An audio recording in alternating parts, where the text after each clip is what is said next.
guys! So, for today's vlog, kahit nga hindi pa tayo dyan sikat, tara, samahan nyo nga ako dyan mag-unbox ng aking pinamili. Sa halagang 1K nga, marami na ako dyan na bili na iba't ibang gulay, pagkain namin. Nga lang kami magkaroon ng mga ganitong budget na malaki-laki nga na makakabili ka ng maramihan. Dahil nga meron pa sobra ngayon sa budget, ayan, kaya nga nakabili ako dyan ng maramihan. Simula na nga, nanginanay na ako, isa to sa mga nagpapasaya sa akin. Halos nga puro gulay dyan yung pinamili ko. Bumili nga rin ako dyan ng tinapa. Ay pagsasahog ko ngayon dyan sa mga gulay na binili ko. Matagal na nga itong video ko na to. Ngayon ko na naman lang nga na-edit.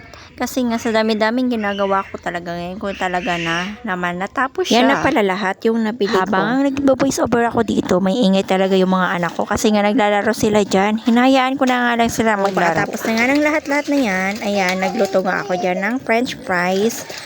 Hiwa-hiwa ko na lang ngayong nabili ko dyan na potato. At ginawa ko na lang french fries. Dahil natanghali na ng mga oras na yan, ayan, nagluto na nga ako dyan ng adobong baboy na may patatas nga.